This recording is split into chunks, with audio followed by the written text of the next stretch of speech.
Assalamualaikum warahmatullahi wabarakatuh.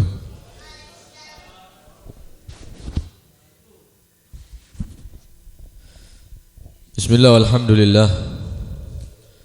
Wassalatu wassalamu ala rasulillah Sayyidina wa maulana Muhammad bin Abdullah wa ala alihi wa sahbihi wa man walah. Wala hawla wala quwata illa billah, amma ba'd. Alhamdulillah, kembali ditakdirkan oleh Allah Subhanahu wa taala menghadiri majlis yang insyaallah penuh dengan barakah. Mudah-mudahan malam hari ini kita semuanya diberkahi oleh Allah Subhanahu wa taala, baik dalam diri kita, keluarga kita, keturunan-keturunan kita, harta kita, dan semua yang diberikan oleh Allah Subhanahu wa taala mudah-mudahan berkah insyaallah. Amin Allahumma amin.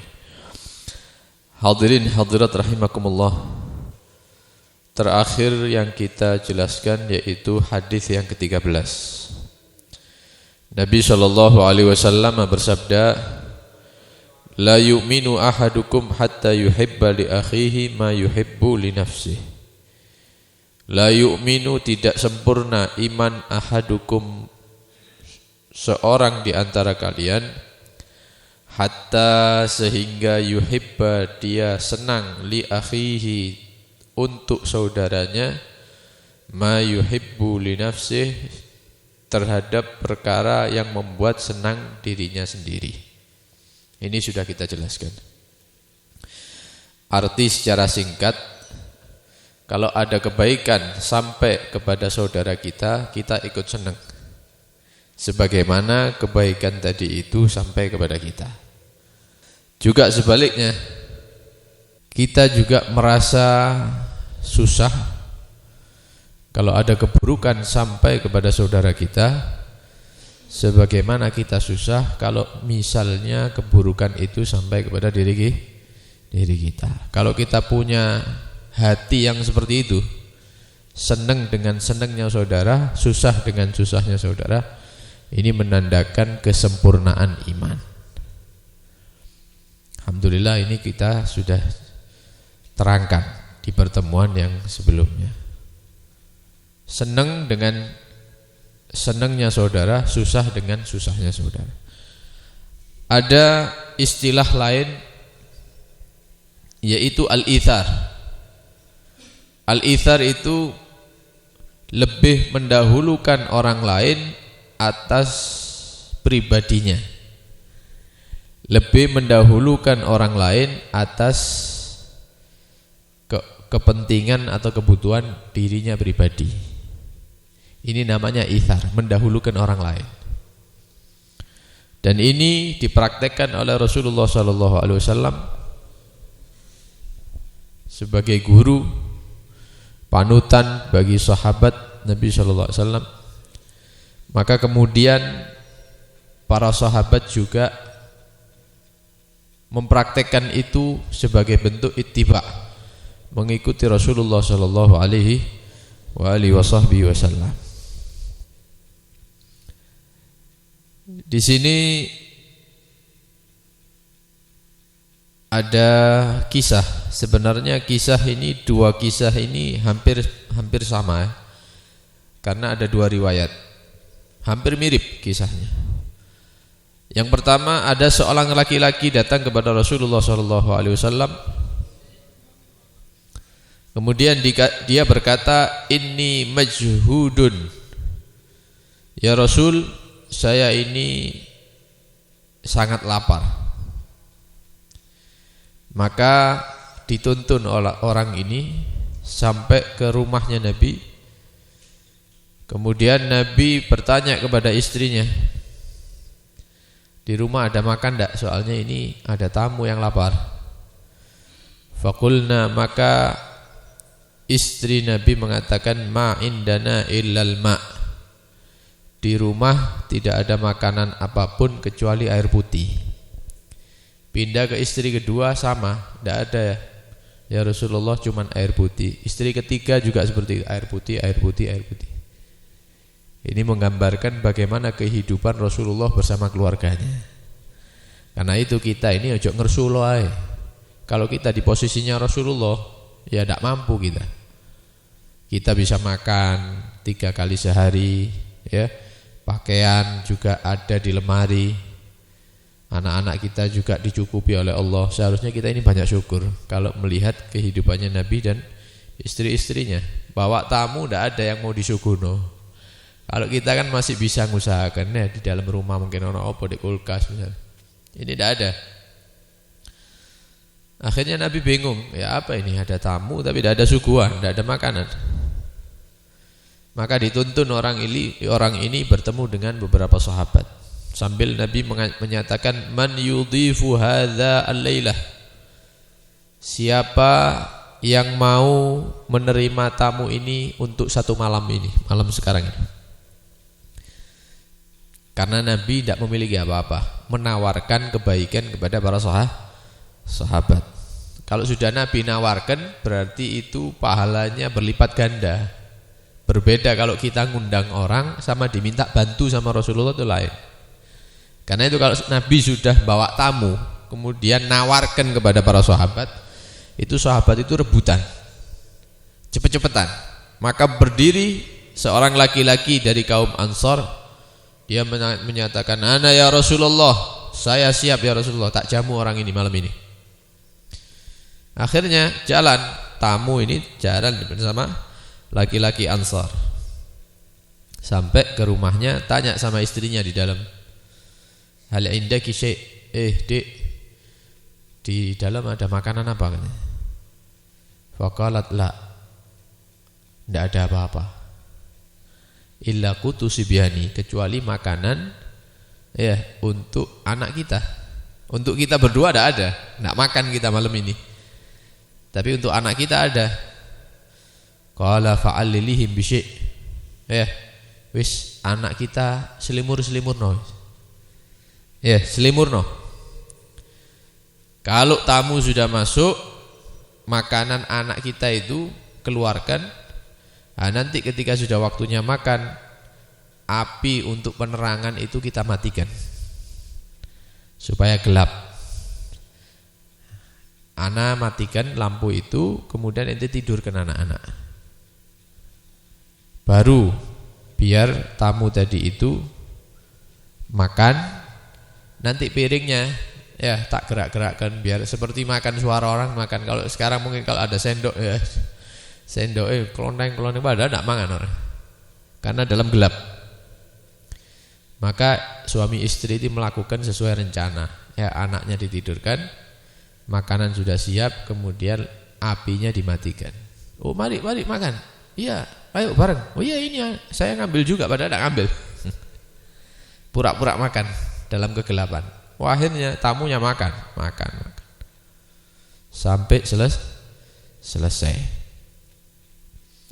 Maka di keesokan harinya Nabi mendapatkan wahyu dari Allah Subhanahu wa taala yang menyatakan wa yu'thiruna ala anfusihim walau kana bihim khasasah. Dan mereka orang-orang yang lebih mendahulukan saudaranya atas dirinya sendiri walaupun dia dalam keadaan yang sangat butuh terhadap hal tersebut. Bingung Nabi ini, ayat ini turun untuk siapa? Maka tanya kepada laki-laki Ansar ini, apa yang diperbuat kok sampai ada ayat turun memuji kamu? Maka diceritakan kepada Rasulullah SAW bahwa mereka tidak memiliki makanan kecuali untuk anaknya. Kemudian anaknya ditidurkan, ya apinya dipadamkan sehingga tamunya tadi itu bisa makan. Padahal makanannya kan sak piring itu dipuji oleh Allah Subhanahu wa taala di dalam Al-Qur'an. Ini riwayat yang pertama. Riwayat yang kedua itu hampir mirip kisahnya. Karena memang ayat ini wa yu'thiruna ala anfusihim walau kana bihim khasasah, mendahulukan orang lain daripada dirinya padahal dia butuh. Itu sebab turunnya ayat ini, sebagian ulama mengatakan cerita yang pertama tadi. Ada yang mengatakan ayat ini turun karena kejadian yang kedua. Apa kejadian yang kedua? Ada seorang laki-laki, dia ke dalam keadaan puasa sunnah, Ya, di zamannya Rasulullah sallallahu alaihi wasallam.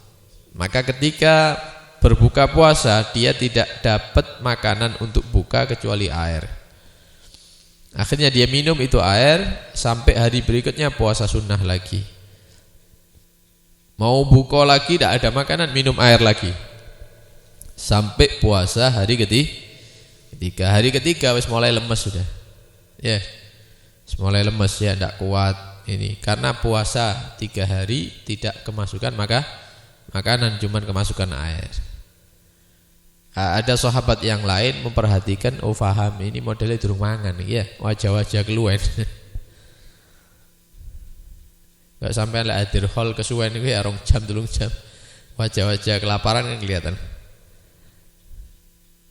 Akhirnya diajak ini orang yang puasa 3 hari tidak kemasukan makanan itu.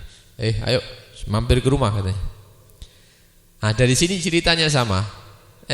Ternyata di rumah tidak ada makanan. Kemudian yang ada hanya makanan anaknya, maka diperintahkan untuk anaknya supaya ditidurkan. Kemudian apinya dipadamkan sehingga tamu ini makan dengan lahap, tidak izin mangan ya. Padahal suami istri dan anaknya tidak ada yang makan ketika itu. Maka turunlah ayat. Bedanya riwayat yang pertama dan yang kedua. Riwayat yang pertama datang sama Rasulullah dulu, keliling di rumahnya Nabi, tidak ada makanan, baru Nabi menawarkan kepada para sahabat. Kalau riwayat kedua enggak, sahabat langsung paham kalau ini wajah orang kelaparan, dia diajak. Ala kulli hal, ini menggambarkan bagaimana para sahabat Nabi SAW, walaupun mereka dalam keadaan butuh, mereka mendahulukan orang lain. Ini namanya ithar. Ithar itu lebih mendahulukan orang lain daripada dirinya. Nah, di kisah yang lain menggambarkan bagaimana santri-santrinya Rasulullah, para sahabat ini, ketika kepemimpinan itu dipegang oleh Sayyidina Umar ibn al-Khattab radhiyallahu an, beliau pernah menyuruh pelayannya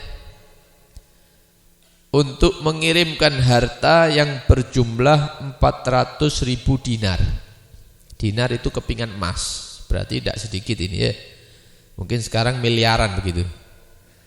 Ditempati di wadah, kemudian dikatakan kepada pelayannya, pelayan, bawa uang ini, kemudian berikan kepada Abi Ubaidah ibnil Jarrah, sahabat Nabi juga.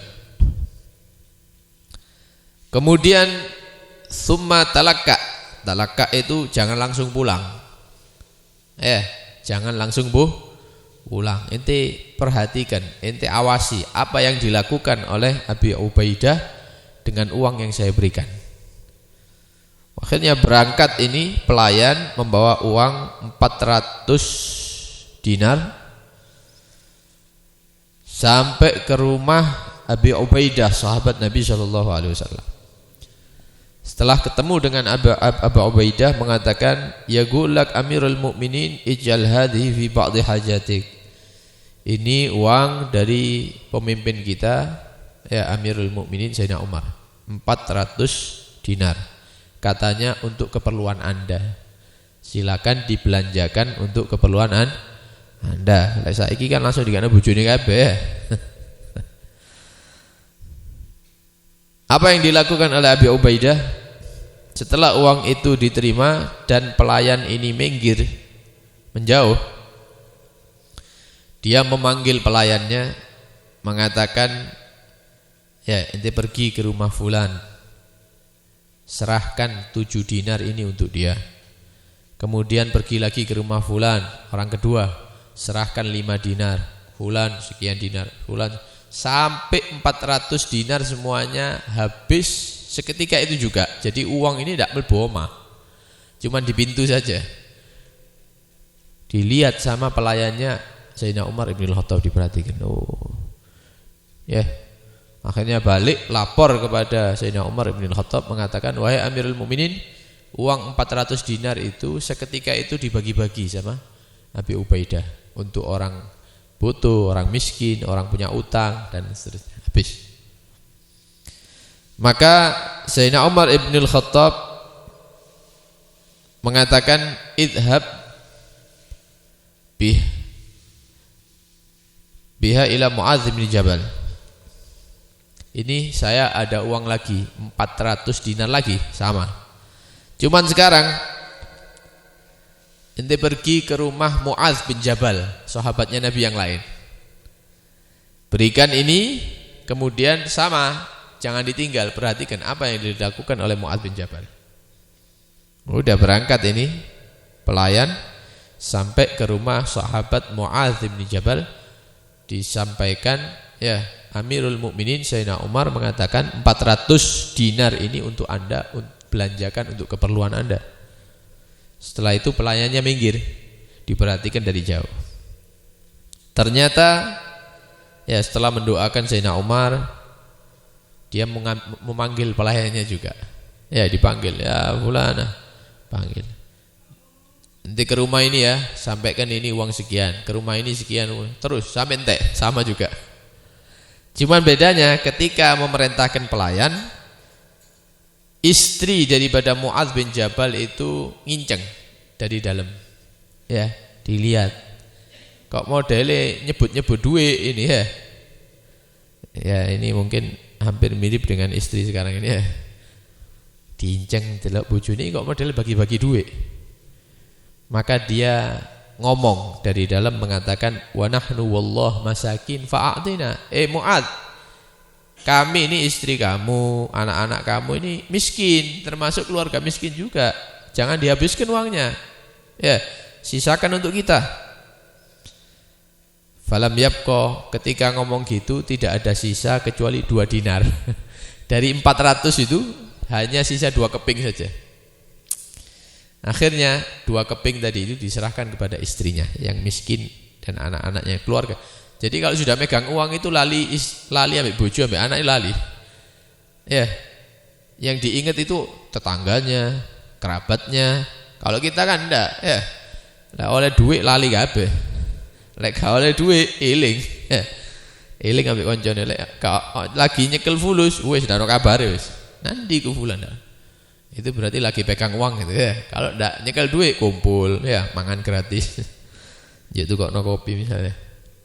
Ini sahabat kalau sudah pegang uang lupa sama keluarganya, dibagi-bagi. Mendahulukan orang lain. Maka pelayan Sayyidina Umar ini pulang. Diceritakan apa yang dilakukan sama Mu'adz ketika mendapatkan 400 dinar itu. Kalau sekarang sekian M begitu ya. Oh, dia membagikan ini itu ke fulan, untuk ini untuk itu, dan sisa 2 keping dikasihkan ke istrinya karena keluarga mereka keluarga miskin. Katanya Sayyidina Umar mengomentari kejadian ini setelah melihat Abi Ubaidah seperti itu. Kemudian Mu'adz bin Jabal juga seperti itu, mengatakan ini semuanya ini sahabat-sahabatnya Nabi itu seperti saudara semua. Artinya cara berpikirnya itu sama. Otaknya itu satu. Ya, yaitu mementingkan orang lain melebihi kepentingan pribadi. Ini murid-muridnya Nabi seperti itu. Ya, murid-muridnya Rasulullah itu seperti itu.